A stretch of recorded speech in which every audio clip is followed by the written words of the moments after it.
저는 이번 여름에 참 분주하게 지냈습니다. 미주 지역의 4개 도시를 순회하고 또 일본의 한 지역을 방문해가지고 많은 이제 교회들을 방문하고 또 많은 그 지역 목사님들을 만났습니다. 그런데 제가 이번에 이 미국의 4개 도시를 돌고 또 일본을 돌면서 참 마음이 많이 아팠던 게 이 교회 안에 상처받은 분들이 너무 많으신 거예요. 어떤 성도님들은 이제 교회에서 목회자한테 상처를 받아가지고 뭐 영적으로 피를 흘리면서 뭐 통곡을 하는 이런 성도도 있었고, 또 반대로 어떤 지역에 가니까 그 사모님이 성도들에게 받은 상처가 치유가 안 돼가지고 막 하염없이 눈물을 흘리면서 그 아팠던 이야기들을 이제 그렇게 풀어놓는 것을 보았습니다. 또 어느 지역에 가보니까 교회가 불같이 일어나던 그 교회가 갑자기 그 목사님이 어떤 성도님하고 외도한 것이 드러나가지고 교회가 말로도 할 수 없이 어려움에 빠지고, 또 그 이후로도 계속되는 여러 그 가슴 아픈 일들 때문에 성도들이 그 눈물을 흘리는 그런 것도 보았고요. 또 마지막으로 일본에 이제 제가 코스타라고요, 맨 마지막 코스로 일본 코스타를 갔는데 참 귀한 게 한국인 유학생하고 또 중국에서 이제 일본으로 유학 온 그 중국인 유학생들하고 또 일본에 사는 일본 현지인 한 600~700명 모였다 그럽니다. 그렇게 해가지고 전체 유학생들이 한 2,000명 가까이 되는 큰 그 유학생 수련회가 이제 거기서 펼쳐졌는데, 그 성도님들이 참 저도 여러 이런 집회를 다녀봤지만 이렇게 눈물나게 헌신하는 분들을 본 적이 없습니다. 이건 뭐 상상을 초월하게 헌신하는데요, 그 교회에서 작년에 또 담임 목사님의 그 불미스러운 일이 이제 드러나가지고 열심히 봉사는 하는데 마음에는 상처가 있는 거예요. 그 목회자에 대한 불신과 상처가 그것이 눈물이 되어가지고 나오는 걸 여러 번 보면서 참 마음이 아팠습니다. 왜 교회들은 이렇게 어려움이 많은가? 세상에서 받은 아픔과 상처를 복음으로 치유해 주는 데가 교회인데 이건 뭐 지금 거꾸로 가고 있는 것 같아요. 교회에서 서로 간에 받은 상처가 너무 많아서 교회가 혼미해서, 그래서 제가 3주 내내 마음이 너무너무 복잡하고 마음이 아팠습니다. 그래서 이제 그 일본 코스타에 가가지고 이제 둘째 날 아침이에요. 일본인 학생들은 또 따로 일본말로 이제 집회를 하고, 중국에서 온 유학생들은 중국말로 따로 집회를 하고, 또 이제 한국 학생들은 따로 모여가지고 그렇게 집회를 하는데, 제가 보니까 너무너무 뜨겁게 찬양을 하고 주님 앞에 눈물로 그렇게 은혜를 갈망하고 가는 걸 보는데 그날 마음이 이렇게 확 무너져 버렸어요. 그걸 보는데 이렇게 눈물이 나더라고요. 이 젊은 애들은 한번 잘 믿어보겠다고 이렇게 지금 애를 쓰고 발부둥을 치는데, 우리 기성세대들이, 이 목사라는 사람들이 왜 이렇게 교회를 자꾸 가슴 아픈 쪽으로 이렇게 몰고 가는 건가? 왜 장로님들은, 왜 우리 기성세대 어른들은 저 애들 보기에 참 너무너무 매력적이고 건강한 교회를 만드는 일이 왜 이렇게 잘 안 되는가? 그래서 그날 아침에 참 눈물을 많이 흘렸습니다. 그렇게 하고는 이제 모든 일정을 다 마치고 이제 귀국하려고 이제 이 공항에 이제 도착을 했습니다. 그 앞에 팀은 다 이제 들어가고 혼자 거의 한 3시간 정도 수속 다 밟고도 한 3시간 정도 시간이 남아요.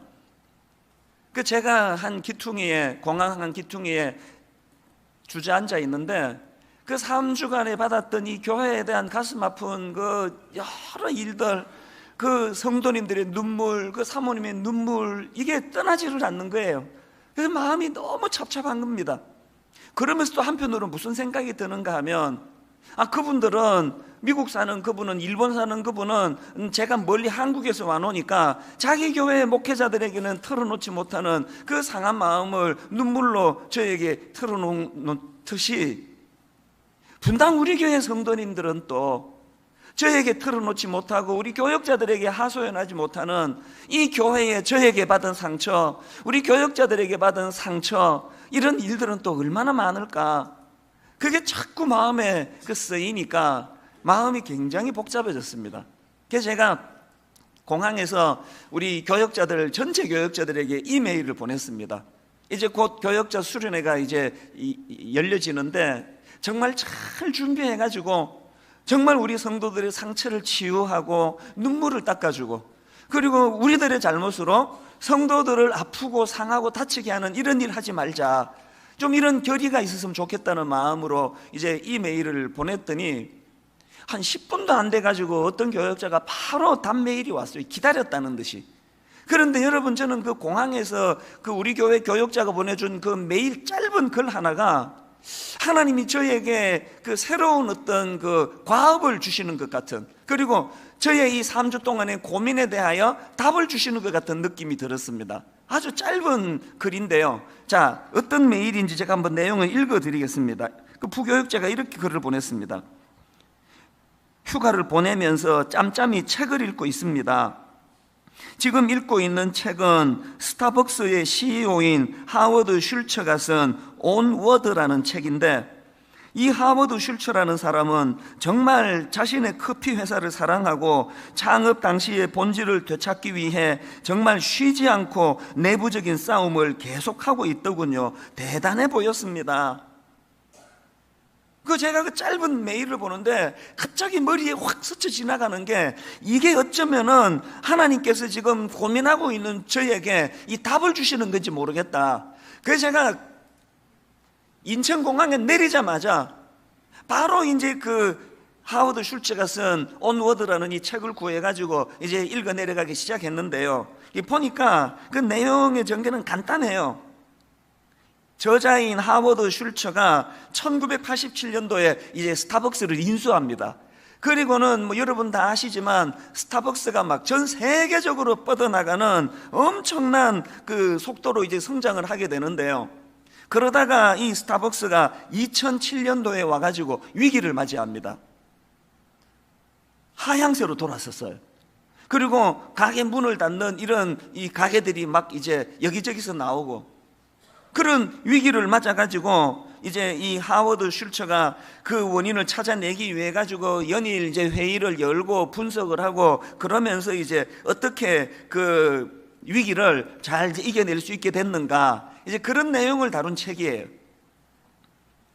근데 제가 그 책을 보면서 참 도전을 받았던 게 뭐냐 하니까, 여러분이 이 지금 그 스타벅스의 CEO인 하워드 슐처라는 사람은 목회자가 아니에요. 이분이 목회를 한 게 아니고요, 커피를 팔아가지고 이제 매출을 올려야 되는 그 기업을 하는 사람이에요. 그런데 이분이 그 스타벅스가 그렇게 하향세로 돌아서게 된 원인을 분석하는데 제가 참 놀랐습니다. 자, 책을 그대로 인용해 드리겠습니다. 들어보세요. 그런데 우리는 어느 순간 고꾸라졌다. 행진은 멈췄고 스타벅스는 하향세로 돌아섰다. 2007년도의 일이다. 무엇이 원인이었을까? 잘 들어보세요. 무엇이 원인이었을까? 우리는 성장에만 집착한 나머지 기업의 핵심 가치를 점점 놓치고 있었다.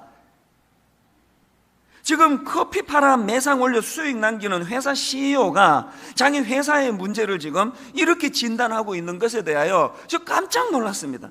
무엇이 원인이었을까? 우리는 성장에만 집착한 나머지 기업의 핵심 가치를 점점 놓치고 있었다. 그러면 이 CEO가 생각하는 자기 기업의 핵심 가치가 뭐냐? 그 다음 내용도 한번 들어보세요. 우리가 40년 전부터 전념해온 핵심 가치인 사람의 영혼을 감동시키는 스타벅스 정신이라는 본질을 잃어버리는 것이기 때문이다. 또 이런 표현도 있습니다. 스타벅스의 설립 기반이 되어줄 고유의 특성들이 점차 사라져갔다. 그래서 이제 이런 위기를 맞게 된 이 CEO가 이제 그 문제를 이제 진단하고 처방해 나가는 과정에서 무슨 결단을 내리는가 하면은, 이 스타벅스의 위기는 직원들의 재교육 없이는 이것을 회복이 불가능하다. 그래서 아주 특단의 조치를 취하는데요, 전 직원들의 재교육을 위해 가지고 미국 내 7,100여 개 점포 동시에 문을 다 닫습니다. 그리고는 이제 전 직원들에게 이제 뭐 가장 기초적인 커피 내리는 법부터 시작해 가지고 그 회사 정신에 대하여 재교육을 시키는데요, 이 하워드 슐처가 이 전 직원 재교육을 위해서 결단한 이것 때문에 600만 불을 손해를 봤답니다. 600만 부를 감수하고 전 직원들에게 새로운 이제 재교육을 통해 가지고 이제 점차 이제 회복이 일어나 가지고 3년 뒤인 2010년도에는 창업 40년 만에 연 매출 100억 달러에 이르고, 그리고 매주 6천만 명 이상의 손님들이 이제 스타벅스를 찾는 이런 회복이 일어났다. 이제 그런 내용을 제가 읽었습니다. 저는 목사니까요, 뭐 매출이 뭐 100억이냐 뭐냐 이런 데는 관심이 잘 가지 않고요. 저는 왜 하나님이 저에게 일본 공항에서 교역자를 통해 이 책을 읽도록 하셨을까? 여기에 지금 교회나 기업이나 간에 우리가 공통적으로 찾아야 될 메시지가 뭐냐? 그래서 제가 그 책에서 많은 교훈과 메시지를 받았는데 그 중에 하나가 뭐냐 하니까, 여러분, 기업이고 교회고 개인이고 할 거 없이 누구나가 시간 지나면 변질이 된다는 거예요. 시간 지나면 위기가 찾아오고, 시간 지나면 초심을 잃어버리고, 뭐 누구도 예외가 없습니다. 이거 오늘 저는 이렇게 선포하기 원합니다. 13년 분당 우리 교회 모든 과거에 화려했던 거 다 잊어버리고 하나님 은혜가 필요합니다. 아버지, 제가 목사가 우리 아버지로, 저는 목사 아들이었고요, 장로 아들이었고요, 5대째 예수 믿었고요.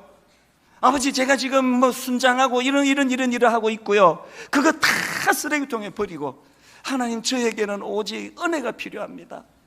피 묻은 십자가 복음이 능력임을 맛보기를 원합니다. 아무리 교회가 커지고 아무리 사람들이 찬수 목사를 뭐라고 그렇게 과하게 떠받들어도 여전히 하나님 앞에서는 저는 은혜가 필요한 인생입니다.